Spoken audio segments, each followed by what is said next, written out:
बड़ी खबर धर्मांतरण मामले से जो जुड़ी हुई है वो लगातार न्यूज 18 इंडिया आप तक पहुंचा रहा है। देखिए, उत्तर प्रदेश में गेमिंग ऐप के जरिए धर्मांतरण मामले की जांच की जानकारी गृह मंत्रालय से भी अब साझा की गई है। आपको ये बताएं, इस मामले में खुलासा होने के बाद आईबी और अन्य केंद्रीय एजेंसियों की टीम मामले की जांच पड़ताल कर रही है। न्यूज 18 इंडिया ने इस खबर को प्राथमिकता के साथ दिखाया और इस खबर का अब बहुत बड़ा असर भी देखने को मिल रहा है। प्रारंभिक जानकारी के मुताबिक उत्तर प्रदेश के इस मॉड्यूल की समानता मध्य प्रदेश और देश के अन्य हिस्सों में भी दिखाई दी है और ये जो खुलासा हुआ है धर्मांतरण मॉड्यूल का, इससे हर कोई हैरान है। आपको बताएं, केंद्रीय एजेंसियां और प्रदेश की एजेंसियां साझा तौर पर इस मामले की जांच कर रही हैं। ये नेटवर्क कितना बड़ा हो सकता है, विदेशों से भी इसके तार जुड़े हो सकते हैं, फंडिंग इसकी कैसे हुई होगी, इन सब पहलुओं पर अब जो जांच पड़ताल है वो तेजी के साथ आगे बढ़ रही है। बड़ी खबर, गाजियाबाद में धर्मांतरण का ये पूरा मामला, गृह मंत्रालय को इस पूरे मामले की जानकारी दे दी गई है। तो बड़ी खबर आपको बता रहे हैं, न्यूज 18 इंडिया की खबर का असर दिखाई दिया है। पीछे हट जाइए आप। नमस्कार, मैं रीमा प्रसाद। धर्मांतरण के मुद्दे का मामले का असर ये हो चुका है, बार बार जो हमने खबर दिखाई, न्यूज 18 इंडिया की टीम का असर, इस खबर का असर इस तरीके से हुआ है कि अब ये मामला केंद्रीय जांच एजेंसियों के निगाह में है। गाजियाबाद की पुलिस ने बकायदा एक डिटेल रिपोर्ट इस पूरी खबर को लेकर आईबी को और आईबी के अलावा जो अन्य जांच एजेंसियां हैं उन सभी को तफ्तीश से ये जानकारी दी है। उसके बाद अब इसका असर इस तरीके से होना है कि जगह जगह, यानी सिर्फ गाजियाबाद नहीं, सिर्फ उत्तर प्रदेश नहीं, बल्कि मध्य प्रदेश सहित जो देश के अलग अलग राज्य हैं जहां पे कई ऐसे मामले सामने आए हैं धर्मांतरण के जिनमें आपस में समानता है। ये ऐसे मामले हैं जो कि केंद्रीय जांच एजेंसियों की निगाह में पहले से ही है, क्योंकि विदेशी फंडिंग का इस्तेमाल होना, जाकिर नाइक जैसे लोग जो कि भारत में प्रतिबंधित हैं उनके वीडियो का इस्तेमाल करना, ये आज का बिल्कुल मामला नहीं है। ये मामला तब का है जब धर्मांतरण के मसले को लेकर इतनी संजीदगी बढ़ी कि जाकिर नाइक सहित ऐसे तमाम जो मुस्लिम धर्मगुरु हैं या मुस्लिम धर्म के प्रचारक हैं जिन्होंने भारत के खिलाफ हमेशा जहर उगला, जिन्होंने बरगलाने की कोशिश की, जिन्होंने नेटवर्क चलाने की कोशिश की, जिन्होंने मुस्लिम कंट्री से यहाँ पे विदेशी फंडिंग के जरिए एक पूरा नेटवर्क धर्मांतरण का चलाया, उन सभी को लेकर पहले ही केंद्रीय जांच एजेंसी अलर्ट रही है। लेकिन इस खबर का असर किस तरीके से होना है ये हम आपको इस वक्त बता रहे हैं। गाजियाबाद में एक बड़ा मामला सामने आता है जिसमें ये पता चलता है कि गेमिंग ऐप के जरिए नाबालिग बच्चों का इस्तेमाल हो रहा है धर्मांतरण के लिए। न्यूज 18 की खबर का ये असर हो रहा है और असर इस तरीके से कि आज ये जो टीम, यहाँ जो कविनगर पुलिस को आप देख रहे हैं, गाजियाबाद की जो कविनगर पुलिस है, ये पुलिस की टीम पहुंचती है कहाँ? गृह मंत्रालय की टीम के पास, जांच एजेंसियों की टीम के पास, और एक एक रिपोर्ट, यानी अभी तक जितनी गिरफ्तारियां हुई है, जिन जिन को शक के दायरे में रखा है, इन सभी से बाकायदा पूछताछ तो होनी है, लेकिन ये डिटेल रिपोर्ट उन जांच एजेंसियों तक पहुंच गई है जो विदेशों से जो जुड़ा हुआ तार होता है, जिसमें दुबई का कई बार कनेक्शन सामने आ चुका है, पाकिस्तान तो है ही है हमारा पड़ोसी दुश्मन मुल्क, जहां से हमेशा इस तरीके से धर्मांतरण के एंगल से मामले सामने आते रहे हैं, जो भारत विरोधी गतिविधियों में हमेशा उनकी संलिप्तता रही है। तो ये मामला भी अब इसी स्तर पे पहुंच चुका है। यानी ये सामान्य सी बात नहीं है कि गाजियाबाद दिल्ली एनसीआर का इलाका जहां पे धर्मांतरण होता है और धर्मांतरण का मसला कहां तक पहुंचता है।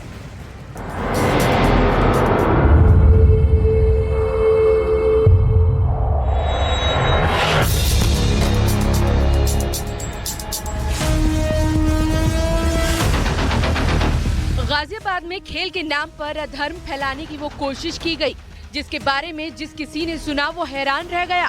खेल को धर्म से जोड़कर जिहाद करने की वो तालीम दी गई, जिसे सुनकर आपकी रूह थर्रा जाएगी। एक गेमिंग ऐप कभी धर्मांतरण के लिए इस्तेमाल किया जा सकता है, ये शायद आपके जहन में भी कभी आया नहीं होगा। ये कहानी कुछ महीनों की नहीं बल्कि 2 साल से चली आ रही है। अब ये आलम है कि एक नाबालिग का धर्म विशेष की तरफ इतना झुकाव हो गया है कि वो परिवार तक को उस राह पर चलने की हिदायत दे रहा है। गाजियाबाद के संजय नगर इलाके में बनी मस्जिद कमेटी का मेंबर इस काम को अंजाम दे रहा था। पुलिस का दावा है कि नाबालिगों के धर्मांतरण की पूरी खबर मस्जिद के मौलवी को थी, लेकिन मौलवी उसे सपोर्ट करता था और किसी को भनक तक नहीं लगने दी। सूत्रों के मुताबिक जब नाबालिग लड़के मस्जिद में जाते थे तो आरोपी वहां उन्हें नमाज पढ़ने की तौर तरीके सिखाता था। वो उन्हें नमाज के लिए बैठने के बारे में बताता। आयतों की जानकारी देता और उन्हें हर चीज के बारे में तफसील से बताता। आरोपी जानता था कि नाबालिग बच्चों का दूसरे समुदाय से ताल्लुक है, बावजूद इसके वो उन्हें हर तरह की सुविधाएं देता रहा और अपने नाजायज मकसद में कामयाब हो गया। धर्मांतरण की पूरी खबर थी मस्जिद के मौलवी को। मौलवी उन्हें सपोर्ट करता रहा और किसी को भनक भी नहीं लगने दी। इस बात का पर्दाफाश तब हुआ जब पुलिस गेमिंग ऐप की फर्जी आईडी की पहचान करने में जुटी थी। पुलिस को इस दौरान कुछ दूसरी आईडी भी मिली जिसमें नाबालिग बच्चे असली नाम का इस्तेमाल कर रहे थे। इन सभी बच्चों को ऑनलाइन गेम के ग्रुप में दूसरे धर्म की तरफ झुकाव दिलाने की कोशिश की जा रही थी। सूत्रों के मुताबिक बद्दो नाम के फर्जी आईडी बनाने वाले शाहनवाज ने कुछ ऐसे लड़कों की टीम बनाई थी जो गेमिंग ऐप में हिंदू धर्म के लड़के बनकर जुड़ते थे और उनके टारगेट में सिर्फ वही लड़के होते थे जो नाबालिग हों।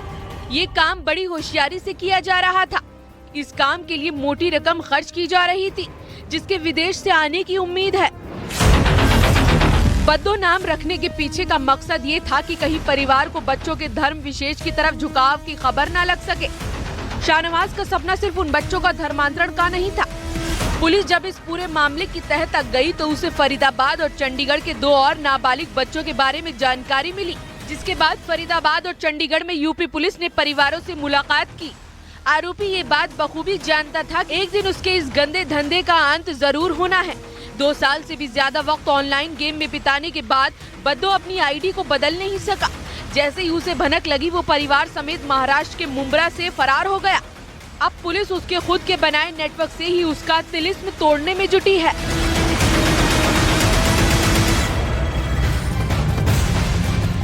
हैरानी की बात इन सबके बीच में यह है कि तकरीबन 4 साल से ये पूरा मामला चल रहा था और किसी को कानों कान भनक नहीं लगी। हमारे साथ इस वक्त जुड़े हुए आचार्य विक्रमादित्य, हिंदू धर्मगुरु हैं वो। बहुत स्वागत है आपका आचार्य विक्रमादित्य जी। हर बार ही धर्म परिवर्तन के ऐसे मामले सामने आते हैं और नया मामला पिछले वाले से ज्यादा चौंकाने वाला होता है। प्रतिक्रिया आपकी? ये बहुत जिस प्रकार से ऑर्गेनाइज क्राइम हो रहा है, एक ऑर्गेनाइज क्राइम है। देखिए जितनी सूचना आपने उपस्थित कराई, सबसे पहले तो बड़ी हिम्मत चाहिए कि इस प्रकार की खबरों को सामने लाने के लिए मैं न्यूज 18 को धन्यवाद देता हूं कि इस क्षेत्र में आप लगातार कार्य कर रहे हैं और सत्य को सामने लाने का प्रयास कर रहे हैं। नहीं तो बहुत सारी ऑर्गेनाइजेशंस हैं इस तरह की तमाम न्यूज़ों को दबाने का प्रयास करती हैं। ये जो क्षेत्र जो ऑर्गेनाइज क्राइम हो रहा है, मैं कहूंगा ऑर्गेनाइज क्राइम है, क्योंकि इसके लिए व्हाट्सएप ग्रुप बनाए जाते हैं, ऑर्गेनाइज वीडियोस दिखाए जाते हैं, जाकिर नाइक के वीडियोस दिखाए जाते हैं। ये केवल एक व्यक्ति का काम नहीं है, ये ऑर्गेनाइज वे में किया जा रहा है और हर क्षेत्र में किया जा रहा है। आप मैं कहूंगा दिल्ली के भी हर क्षेत्र में इस प्रकार की घटनाएं चल रही हैं, क्योंकि इनकी स्पेसिफिक पॉकेट्स के अंदर मुस्लिम जो इलाके होते हैं उनको मिनी पाकिस्तान के रूप में जाना जाता है और उनके अंदर कोई जाने के लिए हिम्मत नहीं करता। मैं कहता हूँ अथॉरिटीज की भी एक्चुअली हिम्मत नहीं होती। अगर ऑफ द कैमरा उनसे बात करेंगे तो आपको सब पता चलेगा कि वहां जाकर किसी की हिम्मत नहीं है कि इनके एरिया में कोई भी जाके सर्वे तक कर ले।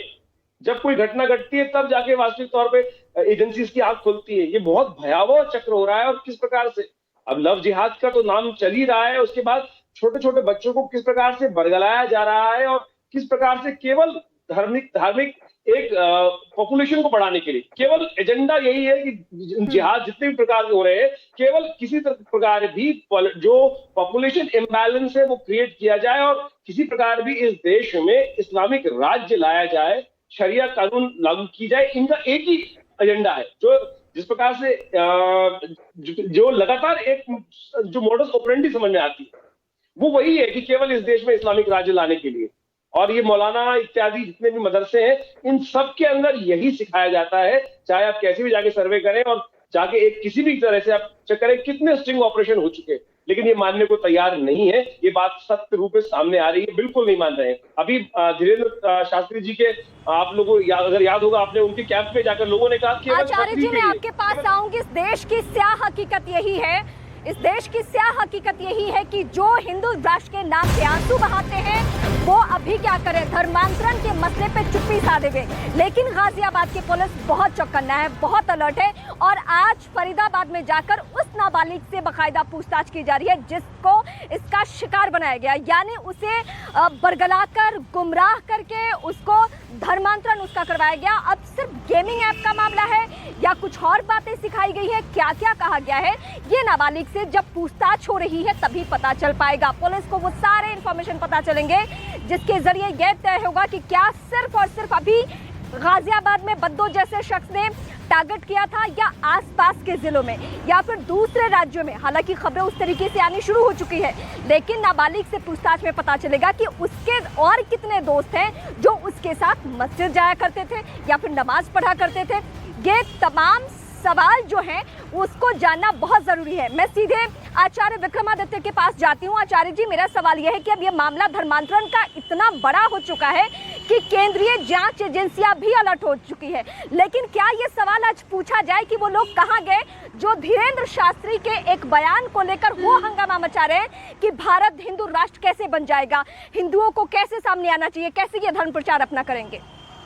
देखिए, जिन लोगों को अमेरिका जाकर मुस्लिम लीग जो है वो सेकुलर दिखाई देती है, वो पूरे विश्व के सामने है कि मुस्लिम लीग सेकुलर है और हिंदू ऑर्गेनाइजेशन जो काम करती है वो सारे के सारे धर्मांतर जो विश्वासिक तौर पे जो लोगों को हिंसा फैलाती है। आप मुझे बताइए, मदर टेरेसा इस देश में रही और उन्होंने लगातार धर्मांतरण किया और धर्मांतरण करने के बाद उनको सेंट की उपाधि दे दी गई, लेकिन जो घर वापसी कराने का हम प्रयास कर रहे हैं, सत्य मार्ग पर वापस बताने का प्रयास कर रहे हैं और लोग त्रस्त है वहां जाकर, उन लोगों को किसी प्रकार से बचाने का प्रयास किया जा रहा है, उनको लगातार आतंकवादी कहा जा रहा है और उनके खिलाफ किस प्रकार से आंदोलन पूरे तमाम विपक्षी दल, तमाम एक भी विपक्षी दल ऐसा नहीं है कि जो केवल, ये मुझे लगता है कि मुस्लिम वोट की बंदरबाट हो रही है, केवल मुस्लिम वोट की बंदरबाट करने के लिए ये सारे के सारे विपक्षी दल एक होकर इस समय हिंदुओं का विरोध कर रहे हैं।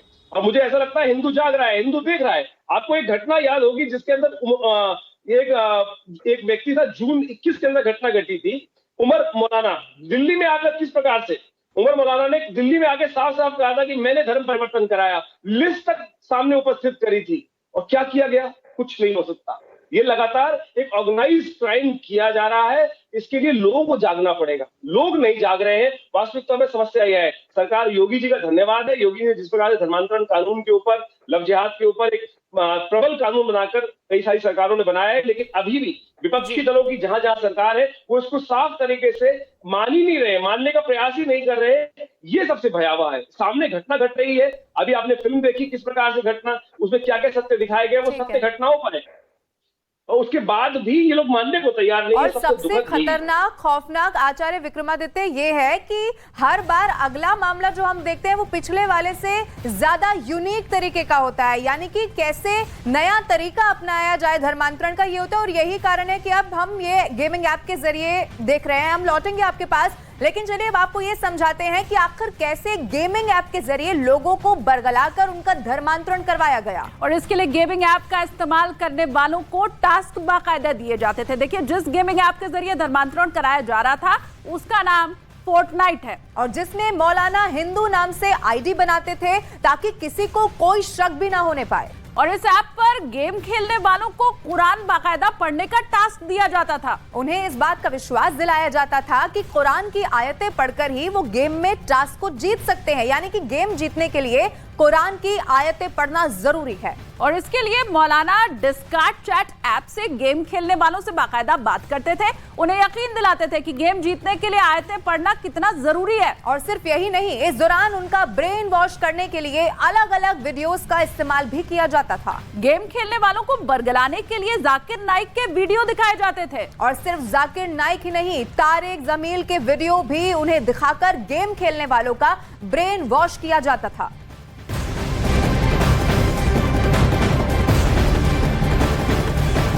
सवालों के घेरे में कई चेहरे हैं, संदेह के घेरे में कई चेहरे हैं, लेकिन इसी में एक और मौलवी का नाम सामने आ गया है जो कि गिरफ्त में है। और हालांकि जब कोर्ट में उसकी पेशी हुई तो 14 दिन की न्यायिक हिरासत में है वो।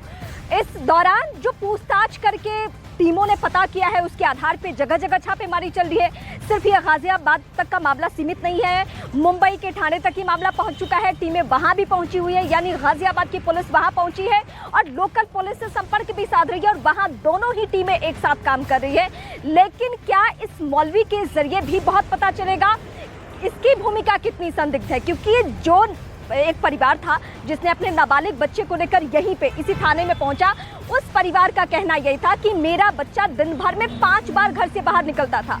जब हम उससे पूछते थे तो कोई ना कोई बहाना बनाते था, जिसमें सबसे कॉमन बहाना क्या है, वो है जिम जाने का। और पहुंचता कहा था इसी मौलवी के पास जिसकी खबर इस वक्त मैं बता रही हूँ, जो 14 दिन की न्यायिक हिरासत में है। अब ये मौलवी भी बहुत हद तक राज उगलेगा कि इसकी भूमिका कितनी संदिग्ध है। क्या इसे मालूम था कि इसके पास जो बच्चे लाए जा रहे हैं, जिनको नमाज का सलीका तरीका सिखाया जा रहा है, इस बीच बहुत महत्वपूर्ण है कि जो बातें हम कह रहे हैं